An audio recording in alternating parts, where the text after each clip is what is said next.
All right, medicine secured. I usually take it first thing in the morning,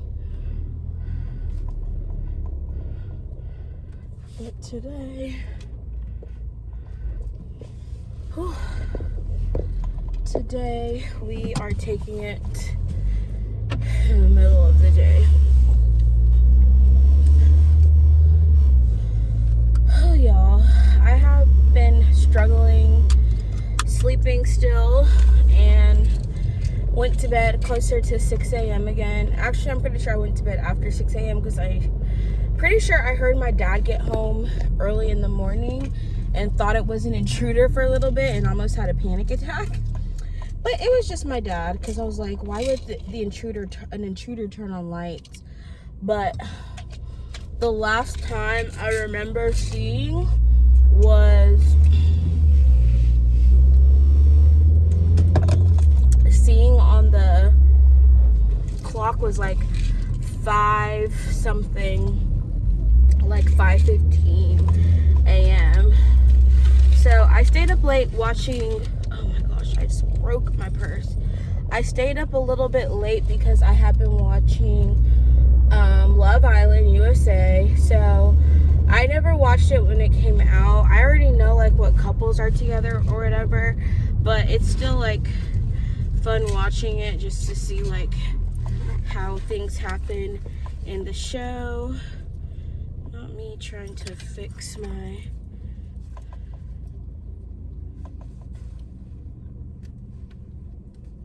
okay, I'll wait till I get to the store.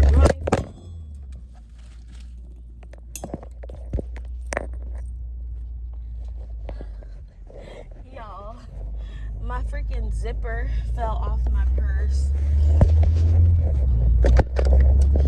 Anywho, see, even when I have my little phone holder, it still be falling sometimes. I just like have been struggling to sleep, still dealing with some like anxiety, I guess. So, and the only thing that helps is just praying, honestly. Like, and you know, from a Bible perspective, you know, that's, I can't remember what the exact verse is, but it's like don't be anxious about anything, instead pray about everything. So like, when you are feeling anxious, pray over whatever it is that you are worried about, and that is how I'm able to overcome that anxiety, fear, worry. And it's always like you always are going to have anxiety over something that hasn't happened yet, in a sense. Like, if you have time to worry about it, that means it hasn't happened yet, because if it happened, it wouldn't be worry. You'd be dealing with whatever it is. So anxiety is just another word for like worry. Like, you're worried about something sticking on your mind. And I've never really had anxiety before, but I feel like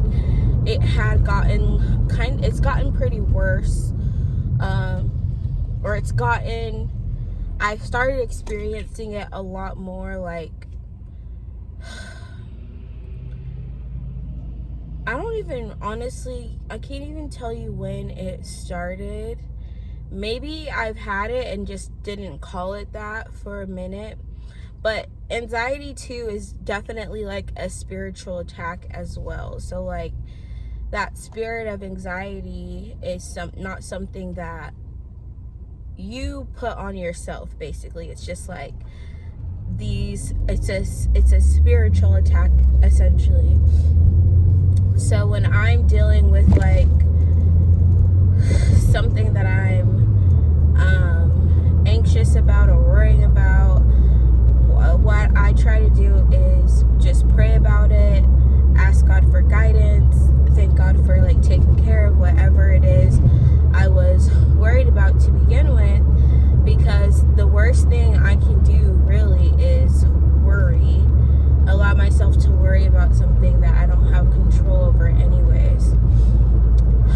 But that's been something we are dealing with, and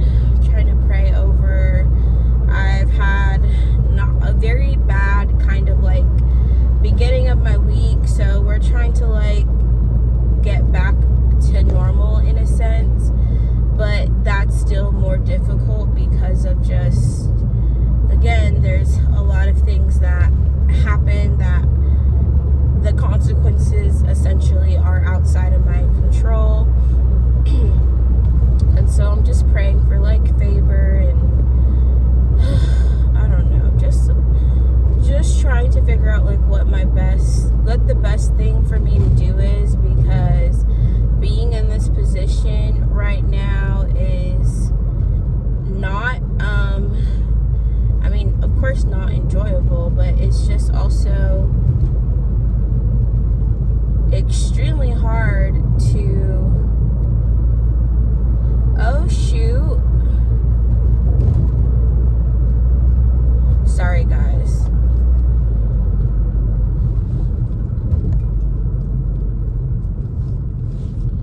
I'm doing like some recon. There is no other light.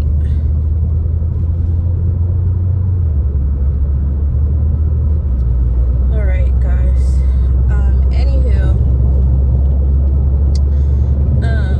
what was I saying? Just, yeah, we're working through a lot right now, trying to stay positive. Each day though is getting a little bit better. And y'all, I made a story time about what happened. I just am not going to share it right now because of certain things. And when I share the story time, you guys will understand what I'm talking about. But you know, sometimes it's just like your mistakes cause you to put you in a position that you really don't want to be in. And sometimes, you know, sometimes you have to just pray and depend on God to get through it, which is exactly what I'm going to do, because there's just no point in me stressing myself out about it. The other thing too, I feel like anytime, this is something that I feel like I've said before, like when someone makes mistakes, I don't know what I sprayed today, but I smell really good. I smell like a different perfume I used to wear, but I didn't spray it, and it's like throwing me off because I'm like, is that what my perfumes are mixed with? A mixture of? It's weird. Anyways, I feel like when people make mistakes in life, you know, the world is very quick to judge and condemn and shame, you know. And I think from even just like a biblical perspective, it's just like, I mean, think about cancel culture. Anytime like someone who was in like the limelight got in trouble for something, how quickly, you know, people were to like turn against them or shame them or condemn them and things like that. So like the world can be very unforgiving at times. And so when, as a Christian though, like Christian, you know, God has always been merciful to those, even those who made mistakes, committed crimes, or guilty of those crimes. You know, God is a very merciful God in the Bible. Now, there's some people who think otherwise, but I would say if you think that, you don't really read the Bible. The people who like cherry pick those verses and then come to the consensus that something different than what the Bible actually says. But anyways, I feel like in the Christian world, you know, there's forgiveness, there's mercy, there's grace. And so when people make mistakes, it's not our job to condemn them, right? Because ultimately it's still God who is the judge of all sin, all everything. Like God is the one ultimately who judges us for our sins.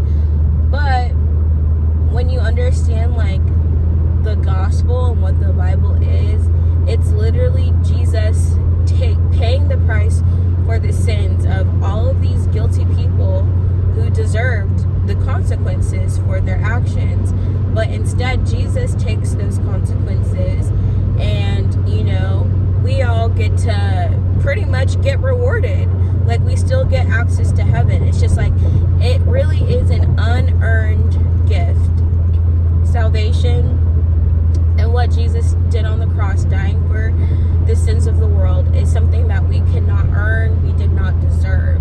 It is a gift, and some people have trouble accepting that gift for whatever reason, because, and I think the main reason is because those people don't believe they have sin to begin with. So that is why I have always said, like, someone can't be saved until they understand their sin. Like, you can't be saved if you are under the impression that you are a perfect person who's never made a mistake. Like, if you don't believe that you've done anything wrong in your life, if you don't believe that if you like are under this false presumption that you are a good person, which a lot of people, I mean, most people don't want to think of themselves as a bad person, but the truth is, none of us are perfect. Like, I've made plenty of mistakes in my life, unfortunately, some that, have consequences that are far worse than what I would like to face. But at the end of the day, like, no one's perfect, and there's people who, maybe they've never committed a crime. Maybe they've never ended up in like a court of law, but there's still things that person has done wrong. You can be, I think some people measure morality by crime, and while crime is not necessarily a measure of morality, there are certain things concerning crime, but crime is also a social construct. Common level degree sociology minor. Crime is a social construct, meaning because we have to create what a crime is, essentially. Being like, I feel like crime and sin, like, if I talk about sin the way I talk about crime, maybe I feel like that helps people understand how sin works. So if you commit a crime, you go against the law, you are pretty much liable for whatever consequences, whatever punishment that the judge gives you. And so if you've committed any crime, that puts you in a position where you are at the judge's mercy for whatever sentencing, whatever he decides to do. So if the judge just says, even though I know you committed this crime, I'm just going to let you walk free. And like, think about a judge. If a judge never punished any type of crime that happened, what would the world look like? Like, if just crimes went unpunished, like no one was ever punished for their crimes, it would not be a great world to live in. We would be dealing with a lot of probably strife. I hope this place is still open. But basically, a world where crime does not go punished just means like crime would be probably going rampant, and people would not be as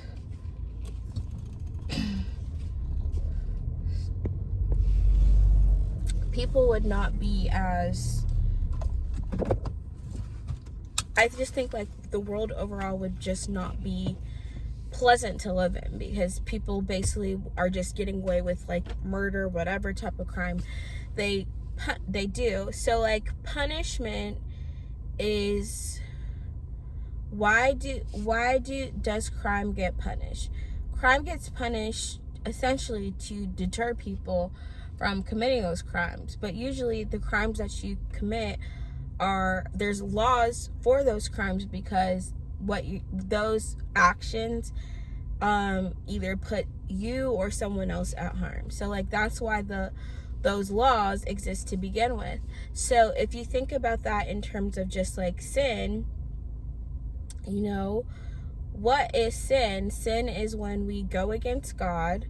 But why do the laws exist to begin with? Well, God created the law to show us what was right, what was wrong, essentially. Like, those laws are to guide us and help us know what's right, what's wrong. So anyways, I'm kind of losing my focus right now because I'm getting distracted. But anyways, the main point is just, the laws exist to protect us from harming ourselves, other people, and the law requires consequences because, say, like, you do commit a crime and someone gets hurt, is it okay that someone gets harmed because of your actions and you face zero consequences? Like, how does that help anyone? How does that help the world?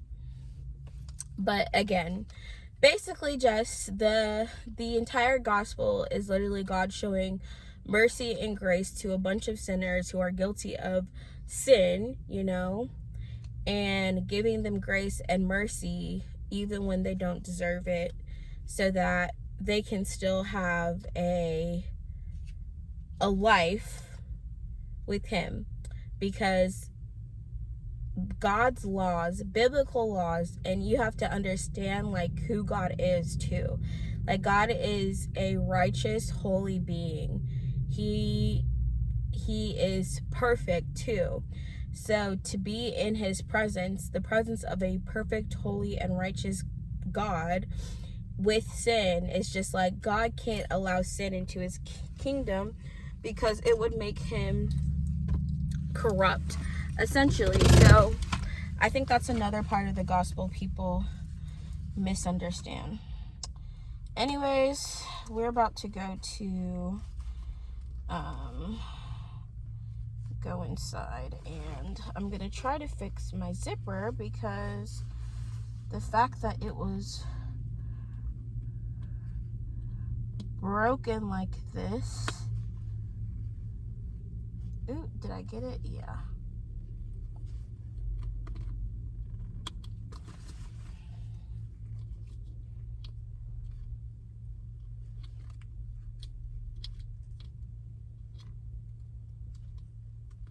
Sorry guys. Let me go inside. I also did bring my makeup, so I'll try to do like a makeup get ready with me video whenever I get back to the car.